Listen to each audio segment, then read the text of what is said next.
Biz bir qancha gün aldın майыптығы бар, үй бүлөнүн көйгөйүн угуп, тийиштүү мекемелерге баш багып, себептерден улам жыйынтыгын чыгарган эмеспиз. Бул чыгарылыш дал ошол көйгөйдүн уландысы болот. Мурдагы чыгарылыштагы чырмалып чечилбеген көйгөйдү соттук чечимдерге да нараазычылыктары бар эле. Эми чуу болгон маселенин тамырын терең анализдеп, сиздерге көрсөтүп берели. Мен бул үйлөрдү мен пешине терим менен жашап келем, мен бала чакам менен. Мына өзүмдө ушулардын айынан мен ушинтип орукчан болуп калдым. Барбаган жерим, жүрбөгөн жерим калган жок.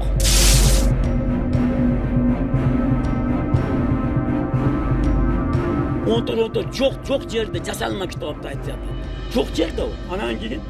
Bu ecanın üyü 28-35 eken. Bana tergöde anıklanıp kolumda durar. Bu yer mi, maşer mi ya başka yer bu. Degende ular teşirip durup, var yoktu, sonradan teşirip durup. Yok bu yer meseken. Bu yer distribüteni ecanın özü de yer eken. Bu eceri özgü karaşlı eken bu yer. Ama ona kolu bana sottan çıkartsız kolu izleyip kızıl kitap. Jasalmayken deb özleri aytyapti. Sizдің комментарий hiç bir almam. Mence birok dokumentlerini başka жерде көрсөтүп турат. Ошону айтып Tamam sonunda sınavsıya kolonyan bolsa biz yerge. Bizden sonrasında. Ondur jasalma kitapka salıngan. Bunun sot seçimi.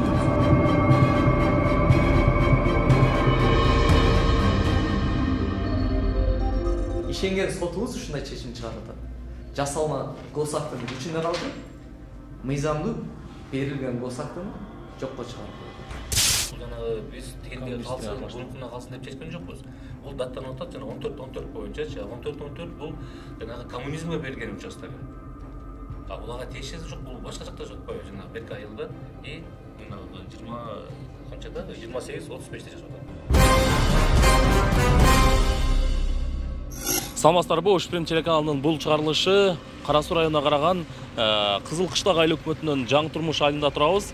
Мен турган үй 66-үй, Катта Талдык көчөсүндө турабыз, 66-үйдө. Бул үй 2015-жылдан бери эки тараптын ортосунда талашууда жүрөт. Бул үйдө жашап аткан тургундардын айтымында бул үйгө 2013-жылдан бери үй салышып отурукташып, айыл өкмөт тарабынан дал ушул биз көрсөткөн жер бул жарандарга Рахима Топчубаева аттуу жаранга берилген, госакт жасалып, колунда тийиштүү кызыл китеби бар. Бирок ошонусуна карабай, экинчи тарап 2015-жылдан бери талашып, бул жер меники, үйдү бошотуп койгула дегенге чейин барган. Өзүңүздөр көрүп тургандай эле, дал ушундай турак жай салышып, 5 бөлмөлүү татынакай ошол жашоосун жүргүзүп келе жаткан жарандарга, белгисиз жарандар, аны эч ким көргөн эмес, билген эмес, бир канча соттук териштирүүлөр болгон. Бирок соттук процесстерге дагы экинчи талашып жаткан тарап катышкан эмес деген пикирлер бар. Айтканыбыз Топчубаевалар менен Арапбаевдердин маселеси. Тынчтыкта өз арабасын кылдыратып, жай турмушун жүргүзүп, там салып, коломтосунан түтүн булатып, күнүмдүк жашоону гана ойлоп жашаган үй бүлөгө белгисиз жарандар тарабынан талашкан жер тилкеси ашыкча жүк, түйшүк болгон. Чырдын чырмалышы 7 жыл мурун башталып, акыр аягы Топчубаеванын үйүнө тийиштүү документтер жокко чыгуу менен аяктаган. Менин байкашыктан ошол 2015-жылдан кийин эле мен ушунтип үйлөр салып, жашап, эч кандай немем жок эле жашап, бега батыр эле жашап келаткан жерим менен эле каяктан чыкканын билбеймин. Мени сотко беришти, сотко чакырышты, чакырбастан туруп чечимдерди чыгарып кое беришти. Мен билбейм, ал мезгилдерде мен түшүнбөстөн мен дагы ушундай оорукчан болуп калгам. Жолдошум 1-группа инвалиди, мен да 2-группа инвалид эмен. Документтер сиздин атыңызда, Документтер, жер, үйлөр бардыгы мен өзүм атымда. Мына жаңы турмуш деп өзүмө кызыл китептер берилген. Мунан берилген, мына жаңы турмуш деп токтомдор чыккан айыл өкмөттөн. Ошентип мына үй салып, кыйналып, пешине терим менен үй салып, ушул убакка чейин жашап келем, налогторун төгүп келем 20 жылдан бери. Анан эле келип ушул менин жерим, мен эмем деп эле каяктан бир наркы тарап Арапбаевдер деген бар экен, алар эми таги түгү күчтүү экен. Сотторго барганда эле сотторго акча таштап коюп эле, утуп алып эле ушул убакка чейин мени кыйнап келе жатат. Мен бул үйлөрдү мен пешине терим менен жашап келем, мен бала чакам менен. Мына өзүмдө ушулардын айынан мен ушинтип орукчан болуп калдым. Барбаган жерим, жүрбөгөн жерим калган жок. Биз четинен түшүндүрүүгө киришели, шашпаңыз. Жабырлануучунун жолдошу жашап жаткан үйүн куру доомат алдамчылык менен берип жибербестигин, Үйді құруға ақпаған тер, жарылбаған қолдор қалбағанын, мейнетінен үзірі бирөөнүн қолына буйым қатары өтіп кетпестігін анын жолдошу да талап қылады. Сотқа аткарчылар келді, бардығы келді. Икте сотқа аткаруучу, госрегистр, архитектура бардығы келіп, үйді өлчашып, көрүшүп, сотқа аткаруучу айтат. Nimalarga, gosregistrda, arxitekturani, oila hukumatda, yer adreslariga aytadi. Men hozir bugun mana qizil kitobda 14 deganini chiqaraman. Sot shuni aytgan menga. Shuni buzurib sizlarga bo'shatib beraman men hozir. Qaysini? 14 yo'q yerda jasalma kitobda aytyapti.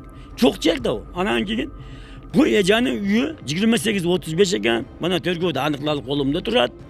Bu yermi, masharmi yo boshqa yer bu deganda ular tekshirib turib, bar yo'qni syomka qilib tekshirishib turib, yo'q bu yer emas ekan. Bu yer действительно ejani o'zini yer ekan. Bu ejani o'ziga qarashli ekan bu yer.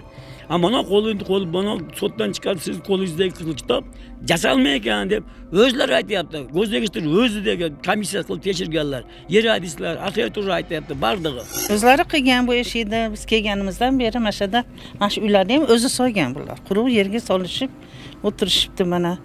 Biz u boshqa odam taniymiz, mashlar taniymiz-da. Hech bular yaxshi insonlar. Yaxshi odam mana Sodiqjonam, Rayoxonam mahalla bilan yaxshi, mahalla hamma mashg'ullar tarafini oladi. Hech ana nimasi yo'q. Mollar solishdi mana o'zlari. Hamma yo'q o'zlari qilishyapti. Cho'li kampir ikkalasi ish qilib kuchini yetganicha. Чымчык ач қалса, жырткыштар қол салса ғана чыйпалақтап ордында турбайт эмеспи. Кеп болып жатқан үй бүлөдө адилеттүү жооп издеп, каккылабаган эшиги баспаган мамлекеттик иш кыналардын босогосу калган эмес. Басса турса алардын өз ою колу менен тургузган турак үйү көз алдында оюнда. Алдамчынын торуна илинип бардык нерсесинен кол жууп калбайын деп, маалымат жыйындарда да тынбай какшап айтып деп келишет. Мен акча менен сени жеңип аламын дейт. Ошол себептен нар жактан эки акча соттор мени чакырат, чакырбайт, жылдырат. Ошонтип жүрүп наркы тараптара чечип чыгарып келди ушуга чейин. Алардын жактоочусу бардык далилдер бар. Экинчи документтин жасалма экендигин, аны тастыктоочу экспертизанын жыйынтыгы аныкталганын, документти жасаган кадастр ишканасынын кызматкери мойнуна алгандыгын, барын соттук процессте какшап айтса да, Топчубаеванын үйүнүн мамлекеттик актысы жокко чыкканы түшүнүксүз экенин жактоочу айтып келет. Сотто далилденди, соттор өздөрү да тастыктап көрүштү. Мынау госакты жасалгалаганын жана бул архивдеги госакты менен колдорундагы госакты такыр бири-бирине дал келбей турганын соттор өздөрү көрүштү. Мынау ошол жердин жайгашкан жери деп. Мен силерге көрсөтөйүн. Мынау ошол жасалма госакты деген коммунист айылына деп жасалган. Мынау жер, мына өздөрүнүкү, булардыкы ошо өздөрүнүн жайгашкан жери. Булар өздөрүнүн госактысын мына жайгашкан жерин көрсөтүп турбайбы? Бул архивдик кагазы. Колдорунда кагазды. Муну кол менен кадимкидей өчүрүп чийишкен дагы картаны жайгашкан жерде туруп өздөрү туура мыналардын адресин көрсөтүп койгон. Соттор өздөрү деле көрдү. Жасалма экенин. Дагы бир айта турган нерсе, булардын дагы бир госактысын бир күмөн санаткан жери. Госакты жасалганда госактыда нол жерде ушул госакты берилип жаткан жердин жайгашкан жери көрсөтүлөт. Мисалы, Кызыл Кыштак айыл өкмөтү, Жаңы Турмуш айылы көчө, мынанчанчы көчө, мынанчанчы даректеги үй деп, же болсо жер деп көрсөтүлөт. Булардын жасалма госактысында жөн гана айыл өкмөт гана көрсөтүлгөн. Так айыл көрсөтүлгөн эмес. Ушул госакты мынау токтомдун негизинде жасалып атат. Бул токтом коммунист айылы деп чыгып атат. Мынау Жаңы Турмуш айылы. Госактыда дагы жайгашкан жери Жаңы Турмуш айылы деп көрсөтүлөт. Булардыкы толук түрдө мыйзамдуу. Мыйзамдуулугун ошол госрегистр өздөрү да тастыктап атышат. бирок соттор эске албай жатат. Бизге кызык ошол. Ошончо экспертизанын корутундулары чыгып атса, ошончо кылмыш иштеринин жыйынтыктары чыгып атса, мына жасалма гос актыны жасаган Госрегистрдин адиси да күнөөсүн мойнуна алып атат. Ооба, мен жасаганмын деп. Жасалма кылган. Мен жасаганмын деп. Мойнуна алып, ал жоопкерчиликке тартылып атат. Госрегистрде. Бирок дагы деле ушул гос акты күчүндө калып атат да. Мурунку чыгарылышта жабыр тарткандарды эле эмес, бизди да ойлондурган жок суроолорго жооп айтып берүүчү Кара Суу райондук кадастр ишканасына кайрылганыбызда арыздануучулардын какшаган үнү ачык жана чынында үй алардыкы экендигин айтып, бирок бир үйгө 2 документ кандай таризде жасалгандыгын айтып бере алышкан эмес. Бир жер эмес да бул. Талашып жаткандардын документ экен. Жакын келсеңиз, бул жактан тартсаңыз, могу кызыл кыштак деп атат да. Неме айылда жазылыш керек эле да. Үйдүн аты жазылыш керек беле негизи? Бул кайсы 2005-жылы берилген экен. Ал мезгилде эми точно жазылып атты да. Азыркы мезгилде мен иштеп аткан малга жооп берейин. Азыркы мезгилде биз компьютерден так жазылып, нерде айылы, көчөсү, үйүнүн номери да чыгат да. Ал жерде кызыл кыштак малда эми от руки жазылган да, кол мененчи. Анан экспертизанын да жыйынтыгы бар экен. Буга чейин экспертизанын жыйынтыгы кандай болгон? Мына менеки, мына менеки. Эжеке экспертизанын жыйынтыгы барбы, жокпу? Экспертиза жасалган. Ким сиз доверенность берип койду деп, доверенность экспертиза бергенсиңер да? Молар чыгарып бериптир да. Тергөөчүлөр полный текшерип чыккан. Ал өкмөдө адистердин, жер адисинин, ал жерде менин колум барын жасалган. Анан кийин мындай да, келип эле бизди такалай бербей, ошо сотко алып барбайсыңар, мындай деп. Сен такалаган жокмун болсо, балдар азыр мен бүгүн Жок, кимдин атында болуп келген ушул убакка чейин ошону сурап атам сизденчи.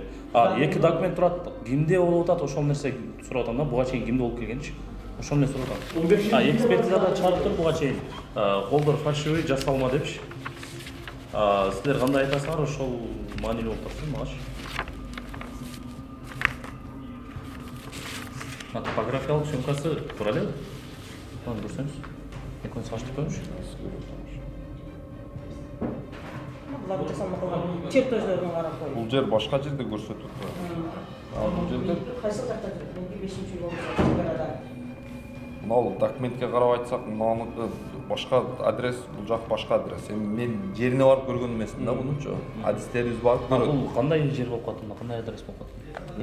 Ушул көчөдө окшош го. Картографиялык немеге түшүш керек экен да, карта менен карап туруп. Негизи мында дагы байка туттурсаңыз, негизи мынанда дагы эгер жасалма боло турган болсо дагычы, мынада дагы мынау карта түшүрүш керек беле могу? Мына картаны көрсөттү.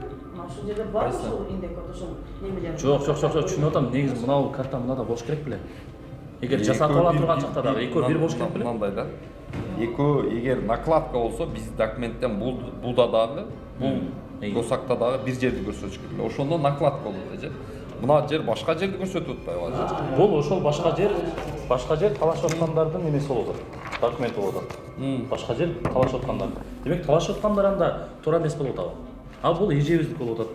Рахима Топчубаеваныкы. Бул документ мурун чыккан экен, а? Талашып аткандар. Бул 2013 жасалган. Сиздер 13 чыккан.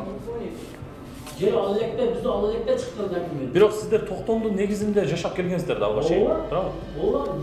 Канча жыл бери? Жер алылекте кантип? Бул сиз жер алылекте сиз кандай госакты алып алат алар? Ошол дагы бар да. Ошондо жооп берип койсо болсо. Ошол суратта бана 2001-жылы чыгып атпайбы? Топчубаева Рахима ханым. Ошондо жери жок.